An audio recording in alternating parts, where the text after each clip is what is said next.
This is my MVP. Well, yeah. Sorry.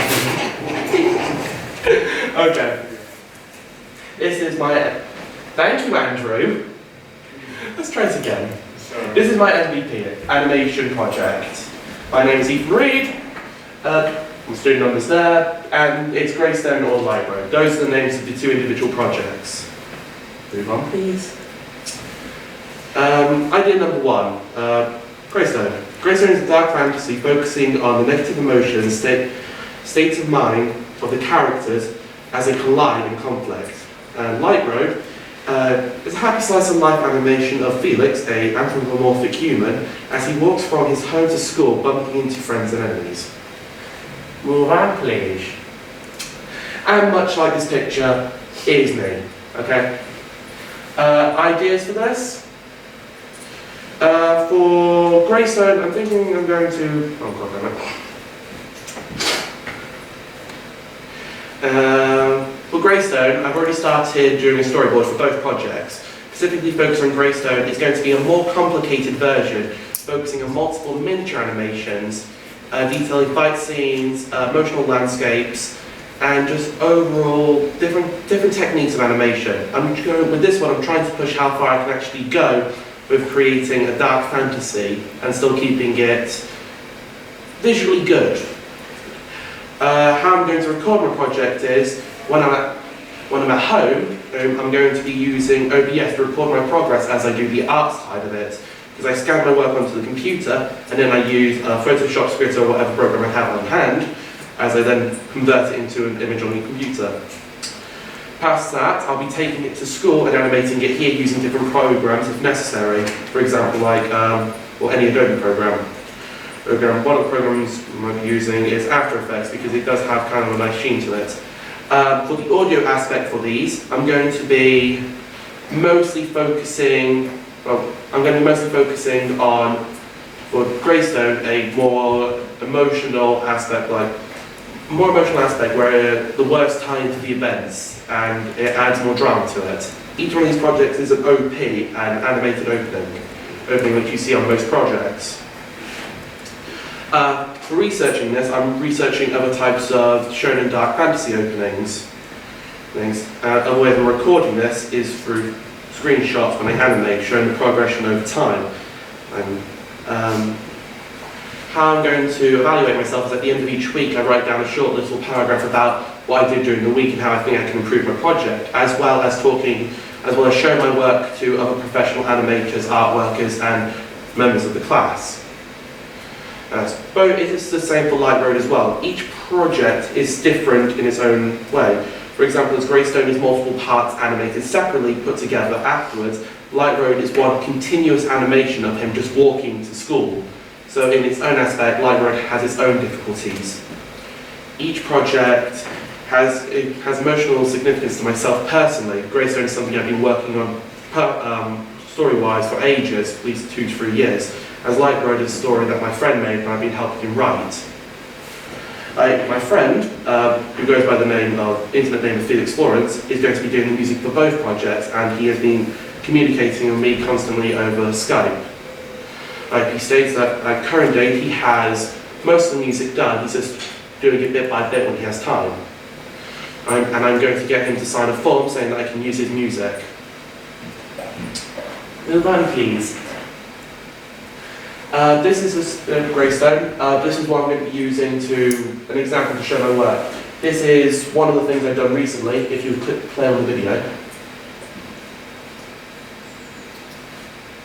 It's basically a 3-minute speed up image, but you can skip on if you want now. It's got a bit of music in, done by Rooster Teeth, which is one of my favourite, some of my favourite music, it's like a rock genre. As you can see, in actuality, the footage you see here took me an hour to record, or about another 30 minutes to cut down and edit and remove all the clips of anime which I was watching during the middle, because I was watching a lot of it. You can skip forward, my friend, because I don't think you have time for 3 minutes to waste. This is Light-Road. This is a comic sprite that I did for my mate a while ago. Anthropomorphic animals, basically furries, that's all you gotta know, okay? He is a Matafuri. That's all the important parts of that. But it's the emotional aspect of this story is kind of like character, not liked by many, bullied a lot, meets friend. It's a slice of life. Slice of life is more happy-go-lucky story life. There's everyday events with a bit of a twist. Well, that, my friend. And this is dark fantasy examples. I know all of these. That's Hellsing, that's Goblin Slayer. Both very gory, very dark, twisting the ideas of normal reality. Basically, they take everything that we think is good, like say, magical adventures for no apparent reason, and then add lots and lots of blood. As you can see, this is just a guy ripping people to shreds, and this is someone killing a baby.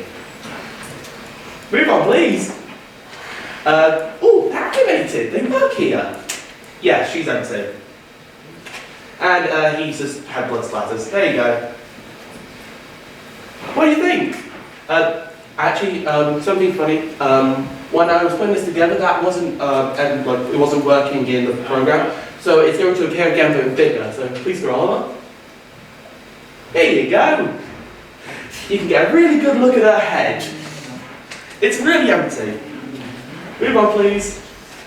This is slice of life examples. You can kind of see it's just the contemporary school life, group of friends, daily adventures, a bit of mischief, a bit of mayhem. Move on. I don't know the shows personally. Onohana, great show, loved it. It was friends and a ghost. And my roommate's a cat. Been watching that. It's very nice. Move on. Here's a person sitting on a cat's head. Hope you enjoy. Isn't it lovely? The cat's name's Haru.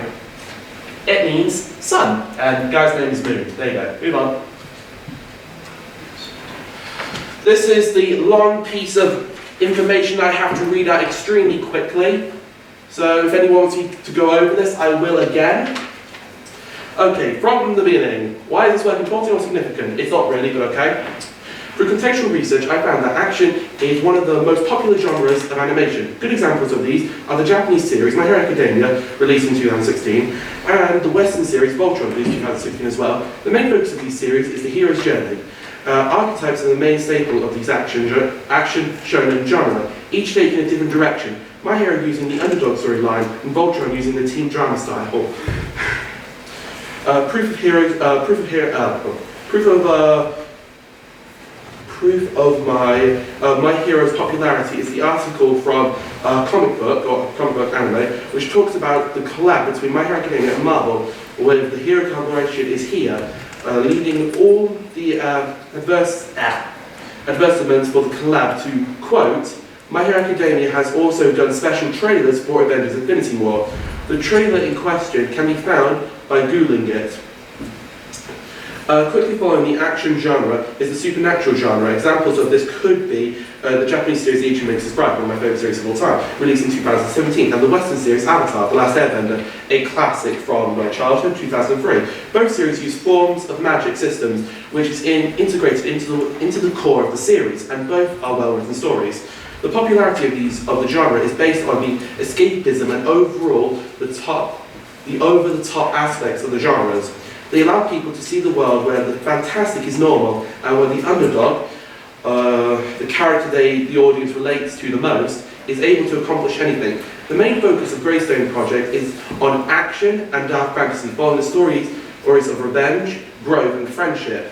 And this is reflected in the opening. The main genre of Light Road are slice of life, a daily life story with a hint of romance and fantasy. These are feel-good genre stories which people sit back and feel the emotions of the moment. The focus is the relatability to the real life, and that's it. And that is what Light Road is, a story which focuses on the life of the main character and his school day antics. Through researching techniques, parts of animation, I found that the Japanese series My Hero Academia, released in 2016, uses normal animation techniques drawn on, but they never used 3D, which was unusual for the time. 3D was one of the latest things discovered in animation at that point in time. Another thing which was unusual for the time, but the weirdest part was the degree of involvement of the chief animated director who worked every episode, which was almost unheard of. To quote, Makoshi works on every episode of the series. Typically, the chief AD's role is to further supervise, not to get directly involved, to supervise the corrections of the other animated directors. He basically circumvented the animated directors and got right in there and said, this and this, I want them now. Which was really abnormal for the time. As compared to Western animation, which now uses a mixture of medium-drawn and 3D animations, and animator creates illusions of movement when pen hits paper. Scroll on, please. How are you going to complete the project, they ask. Well, that's fun. To complete the project, I'll research openings from both the West and the East. East to create mostly the East, to create a list of animation ideas, which I've already done, which through the project I'll expand upon. The list, each image will be drawn and inked on paper, then scanned into the computer, and using Scritter or Photoshop, which is both free and has multiple types of brushes which edit techniques, to redraw and make separate layers to each image, so when I go to After Effects or Scripter's animation software, I can animate each part individually. I'm aiming to try and use stop frame animation in this specifically, but if push comes to shove, I will just use a simpler tool.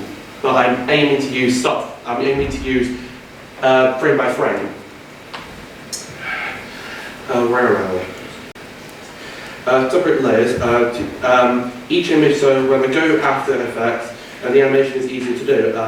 Keep track of my work. I'll be using OBS to record my drawings, poses, and screenshots to show my progress in After Effects and other animation software, as well as a diary to keep track of my work, which I already stated. Each animation is unique in nature of how it's animated. For example, Greystone is going to be a bunch of scenes, which I've already stated.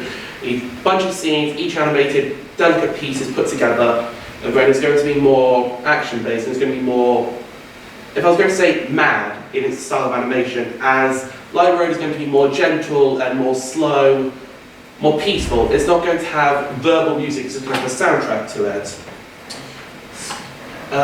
Thank you, stay there, my friend, stay right there. My opinions on animation today is kind of mad. We've got shows coming out like Joe Princess of Power, which in all rights it's not completely bad, but it completely takes a dump on the original series, which is not really good. People are focusing less on the actual story and more on the animation.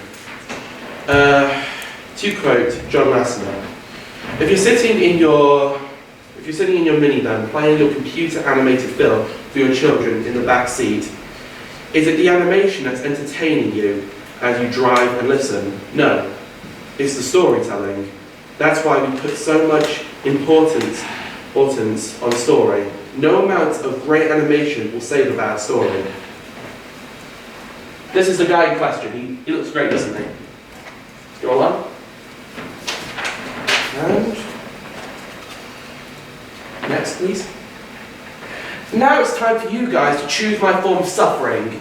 We've got A, Greystone, Dark Fantasy, extremely multi-complicated parts. B, Light Road, just continuous animation. Or C, both madness and most likely death for me. Anyone for A? So, that's one. Anyone for B? That's one. This is That's not helpful, is it? Yeah, it's not very helpful. Anyone for C? Okay, so everyone wants me to die. Okay, we're doing C. To stage, I've already started doing C anyway, because I kind of got all the pictures done on already downloaded to my computer. It doesn't take me long to do them. Roll on, please. This is my timetable. This is more where I run out things on the paper. My timetable is kind of already been planned out. I kind of have this part completely done already. I've actually already passed my timetable. Like I've already done more than my timetable stated. So I've already surpassed it. So this is kind of outdated, but my aim is to get all my work finished at least 1 to 2 weeks beforehand, so I can show it to our great teacher Michael, which will definitely not licking his boots, and ask him for some advice on how to improve it and see what the actual grade would be if I left it like that, and then improve upon it.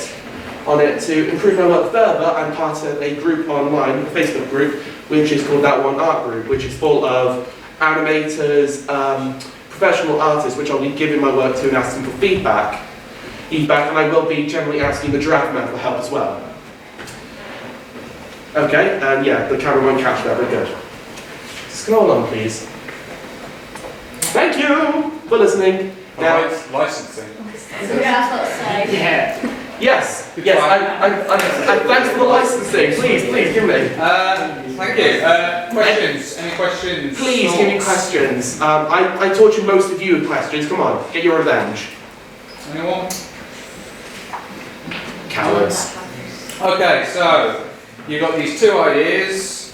One is more complicated than the other from the sounds of things. The fight scenes and stuff are going to be harder to choreograph, I think, than say the.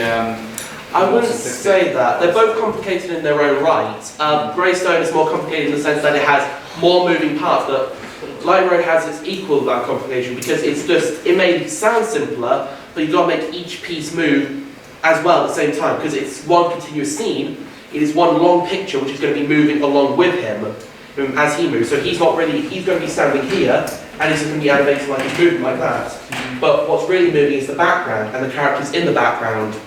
And as they move along, it's like, it makes the image of him moving, but he's not. He's still staying in one place on the screen. And eventually when he gets to the last frame, he then starts moving forward. So it's more complicated than it sounds. Which one are you more passionate about? Which idea?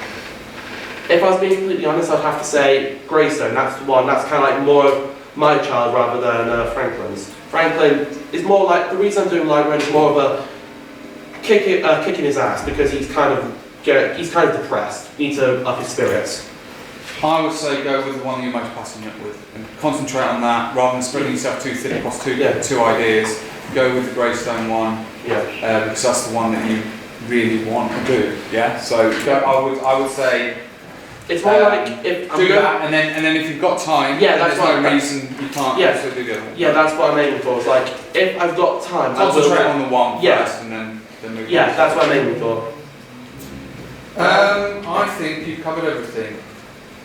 I would say one thing to think of in the future when you're doing a presentation, it should be a summary of things. So your research, the bit that you all read out, summarise that you're going to look at contextual research by reading this, that or the other, but you don't have to read it all out to your audience. Yeah. Anybody catch anything I read out? No. Yeah, I thought as much. So yeah, I mean, make sure you're saying what you're going to be researching without actually, going too much into detail with it. Because otherwise, you will lose your audience. Okay. I hope you all enjoyed this, especially the empty head lady and sitting on the cat's head. Thank you very much, Ethan.